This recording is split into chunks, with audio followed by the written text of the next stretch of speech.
Finance Secretary Ralph Recto reports government underspending in the third quarter could temporarily affect the country's economic growth this year. Fewer spending is mainly caused by a crackdown on corruption. The Bureau of Treasury reports the Marcos administration only disbursed 1.46 trillion pesos in the third quarter.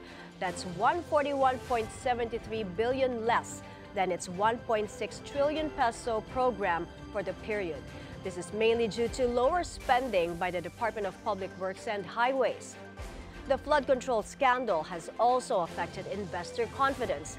On Monday, the Philippine Stock Exchange Index is hit by a significant downturn with a three-year low of 5,801 index points. To give us his insights on this story, we'll be speaking with Jonathan Ravelas. He's the senior advisor of Reyes Tacondong and Company. Hi, Jonathan. Good afternoon. Good afternoon, Mai. All right, let's talk about the PSEI. At one point, it fell more than 2% to 57.61, and it hit a three-year low today. What's driving today's market decline? Okay, so this week is actually a data week for the Philippines. Inflation and GDP numbers are expected to be out. So the main focus is on the third quarter GDP. So expectations initially prior to the floodgate, people were looking at least probably doing 5.7, 5.8%.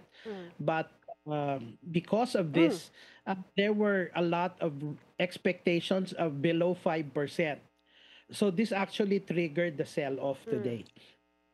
All right, you mentioned inflation data, which will be released on Wednesday. If the numbers come in lower, do you expect the PSEI to rebound? Well, basically, I guess for inflation, it is we're expecting a slight uptick, probably 1.8% from September's 1.7%.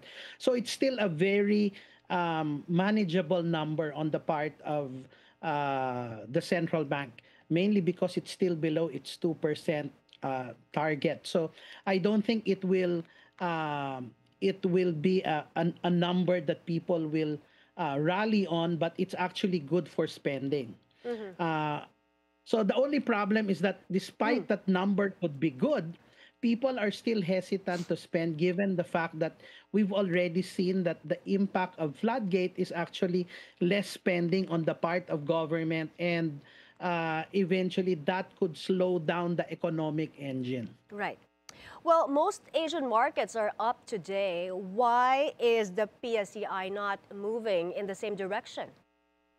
Well, basically, I guess people are already anticipating a weak number. So, again, when I often say this, when in doubt, pull out. So this is exactly what investors have done, and probably try to see a better level to probably get in. And what we saw earlier is that at near the 5,800, we've closed slightly higher above the support level of 5,800. So there were some slight bargain hunting. So it will now depend on the data on Friday. If things will be better, then we can probably see some slow accumulation from there on. Otherwise, we're probably just going to see more of sideways movements from here on till December.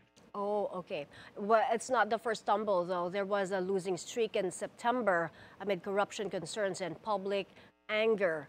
So how much has the PSEI lost in the last 12 months? Oh, I think on the year-to-date, the number is, if I'm not mistaken, around 6-7% on a year-to-date basis. But again, that number or that percentage is not necessarily driven by floodgate, but it is a combination of the tariff uncertainty and what we saw from last week when Trump went to the ASEAN.